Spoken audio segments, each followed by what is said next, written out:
Hello and welcome to DC Time. I'm Dean. I'm Chris. Thanks so much for joining us. Chris and I is glad to be back for another week, another show, and we are going to continue right on from last week's show, and we are very thankful to all the people that commented on the show. Chris and I just got together here, and that's what we're doing. We're going over the some of these comments now and enjoying them so much and learning, being encouraged by them. And so we're just going to jump in there and maybe read some of these, comment as we go. There's no, we're not going to be able to read them all, but we've read them all. I have now. Sometimes I'm slow to get back to them all. Like I said, I thank Chris for being the one that responds a lot of times for us both or whatever, and thanks to y'all. Anyway, we're going to read some of these. These are, it's just been a great encouragement to Chris and I, and to what's going on with us in our minds and our conversations, and just to see that a lot of you have gone through these similar, or had these similar thoughts that we're having. Right. I mean, I feel like we need to thank all of our listeners and the people who comment, because they provided today's show. I mean, you made it really easy on us. The comments were uplifting. I knew when we stopped last week's video, I thought this is going to be one of those topics that people are going to assimilate with. Great comments. I don't want to get off on that, but right off the bat, Wes jumps in here. Wes Fallenkamp, his son Seth has his own channel too, and Seth puts out shows. Appreciate both Wes and Seth. He says everyone is right where God wants them to be. I think Dean and I live there. We understand that. We say it all the time. I mean, it's a great comfort to know that it's not my job to move somebody out of a spot where God has them. Mm-hmm. God will move them wherever he needs them to be. I might be someone he uses in that mission, but it's not on me. No. And that's a great thing. He's got them exactly where he wants them. Right. And that's that sovereignty thing. Right. Yeah, I believe that more now than I think I used to. Oh, I would say it, but I didn't. I believe that more strongly now, if that makes sense. I'm starting to accepting that more. I like when someone says those things. I feel like I can really jump into a conversation with them about the sovereignty of God. Mm-hmm. And I can really find acceptance with them. Just like you said, I used to say it, but now I really believe it. I think it's a great topic. Which one did you? I mean, like you said, it was just everyone was good. Yeah. Everyone. I'll go all the way down at the end here. Matthew Fisher, he's so helpful, excellent topic. I can relate. He's talking about how he avoided things because of these new realizations we have when we come on to different thinking about, okay, God and his son, they're really, he's going to save everybody, and then all of a sudden we're, like he said here, he avoided funerals and weddings and baptisms and churches and all that because it started driving him crazy. And I remember that specifically. Yeah, I was still caught up in all that. I was furious when I started realizing, oh, wait a minute. Some of this stuff that I'm hearing in the world at all these events and stuff, it's not the truth. And then what that did to me, but I turned that was my new fight then. And I lost a lot of peace. Mm-hmm. It's almost like, I don't know how to, it's almost like I didn't really see how this world and how many layers of air there are, how many distractions that there are out there for us. And we can get caught up in all those distractions. Instead of simply, like so many of the comments all of you are saying, our message or our role would be to love people, not to get caught up in all the distractions with them and, try to point them out how wrong they are or something. Because are they really? I mean, if we really believe God has them right where he wants them, how can that be wrong? Exactly. How can that be wrong? Yeah. Right? Yep. So we have a great message of saying they're right. And what I mean by that is they are right, their identity, who they are. They're God's chosen, created person that he loves and has a journey and a specific plan for them. And that is right. Yeah. And we can tell them that. Of course, there's going to be disagreements. There's nothing wrong with that. No, that's. Of course, people don't see always gonna things. be We, there. you know, Chris and I don't see everything the same. None of us are going to see things the same. We're going to have different perspectives based on. Chris and I talk about this all the time. What is that? Why is all that? Is it just as simple as we're all made up different personalities, perspectives, our circumstances, yeah, our experiences, our upbringing? Is it that simple? Yeah. It's just, is it that simple? Well, of course there's disagreement, and there's nothing wrong with disagreeing. But I think, I turned it into a new fight, a new box, like we talk about, and that's what we see that so many of you here relate to. It's like, yeah, what is all the, I like your comment there. You said my wife talked me off the ledge. I can remember. It's embarrassing looking back. I think I got in arguments with my wife because she would probably try to bring me in or say, hey, Dean, you're going a little too far. You're being a little too strong. I'd probably, who knows what I'd say. I'm standing on the truth. Wait, how can I go? I can't go strong enough. I wasn't getting the message. The people on the other side were not getting the message. They were not getting loved by me. Just put it that way. Oh, and he says, he talks about his brother and says, love him deeply. Oh, yeah. Stop right there. That's the easiest thing. Yes. How can we not love him deeply? Your brother, your mother, your wife, your dad, whoever it is. Yeah. That's the spirit. Yes. Within us. It seeks to do that. It seeks that level ground with our loved ones. Right above that, Greg Davis, he shares, no one in my family and very few in my circle of friends believe as I do, but they all know that I love them, and anything that is important to them is important to me. What? That is freaking awesome. I love that. And it's very true of my life. Both our names would be at the top of this post. I mean, that is so very true. I so many of my loved ones, family and friends, we're not in the same place, but they do know that I love them, and I make it a point. I said last week, nothing would be higher praise for my grandchildren that, oh, Pop loved me, and I could talk to him about anything. Mm-hmm. That's how I want all of my family and friends to feel. They talk to me about anything, and they're not going to get judgment and condemnation, because they think differently than me or whatever. It's just a great post. Greg, all of Greg's was really good.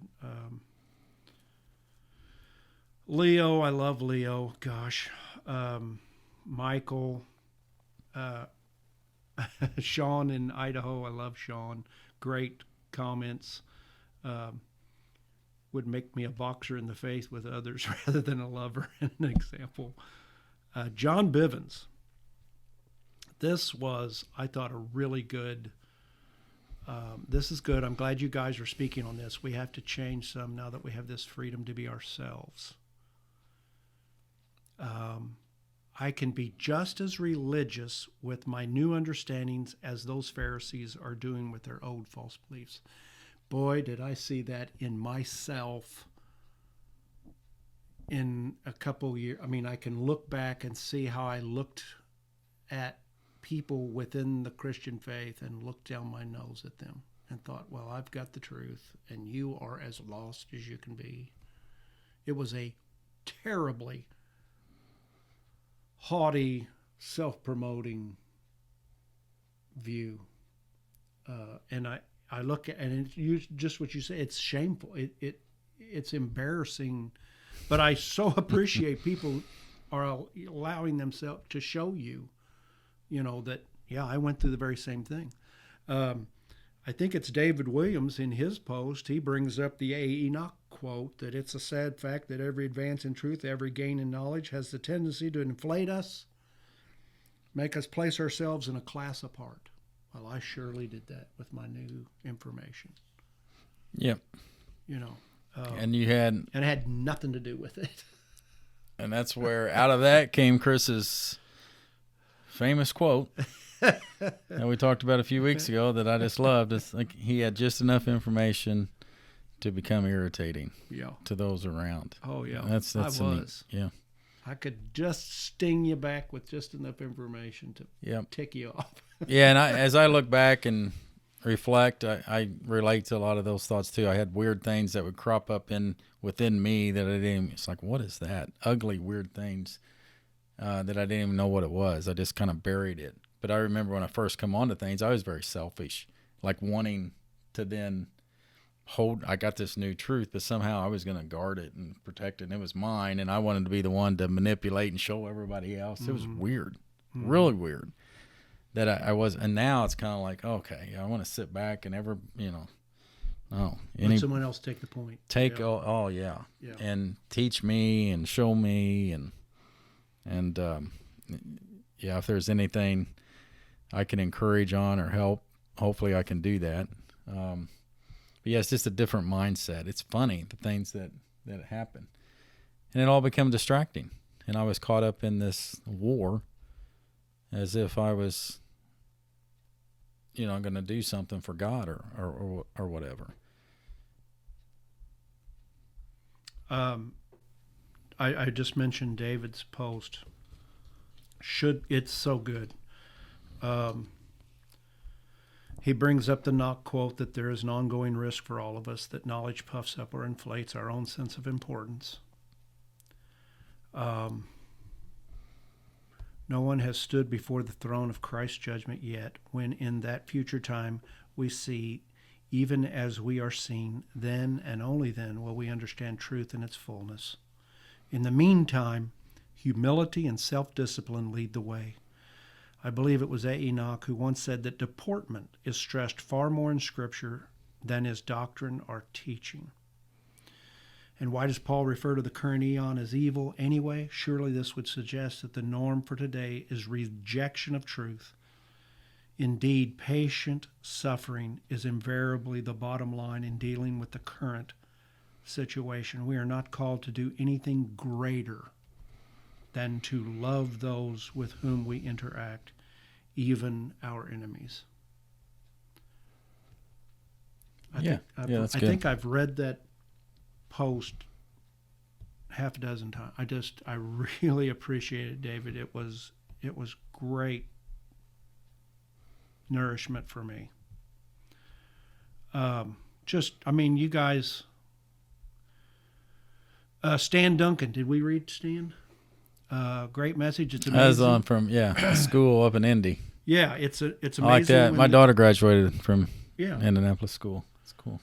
It's amazing when the Apostle Paul wrote to the Corinthians, and there were brothers who didn't even believe in the resurrection of the dead, that Paul didn't make a huge deal to attack them as enemies of Christ.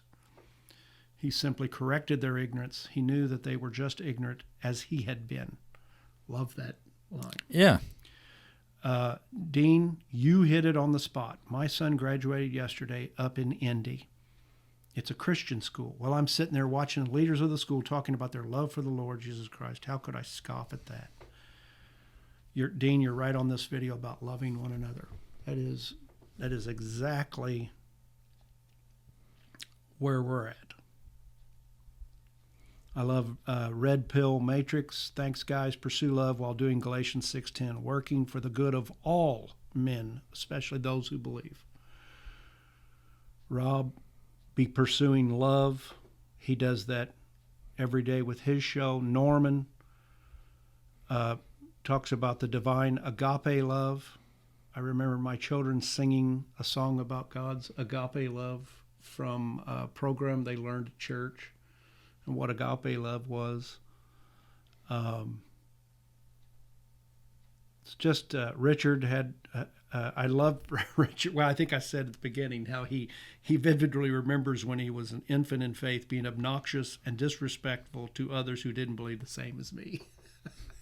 That's like the quote we read at the very end of the last week's message, where that guy is encouraging us not to require people to think exactly as we do. Yeah, I know it.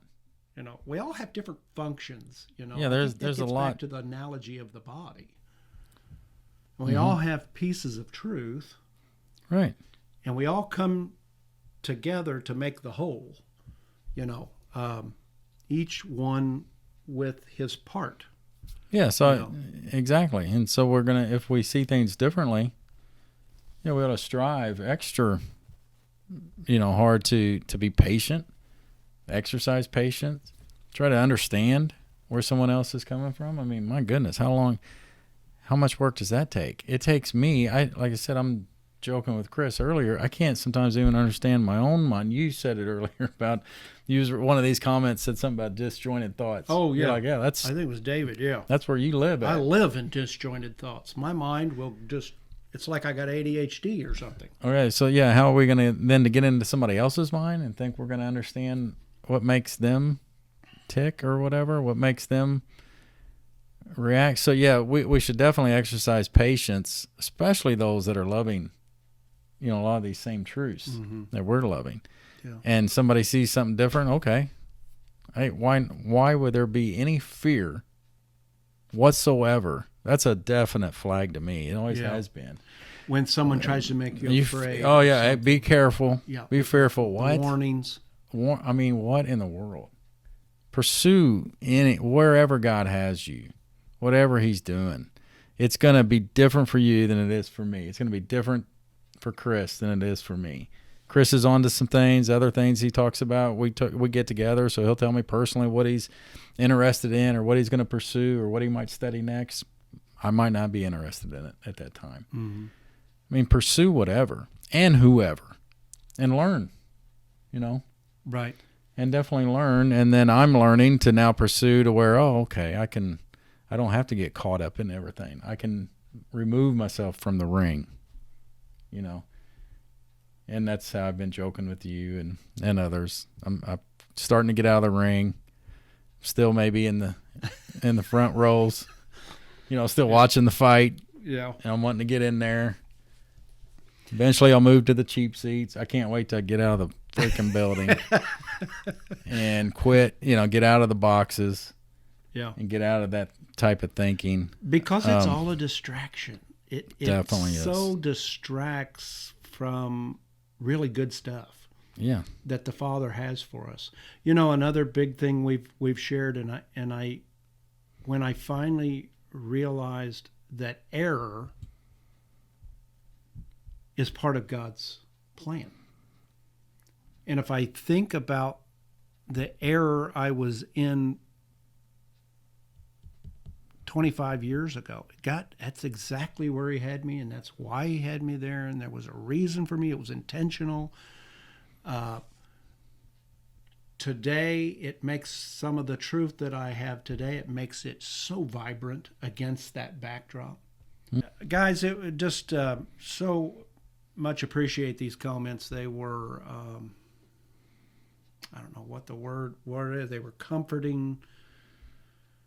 They made me know that what we spoke on was right and appropriate at that time, and I went through that experience with the grandchildren and had a great time with family and friends, and knew that it was okay that what we did and stuff, and also know that there'll be a date and a time that God will prescribe that I can have another conversation with either those grandchildren or people who attended that and can talk about what I feel about some of those things.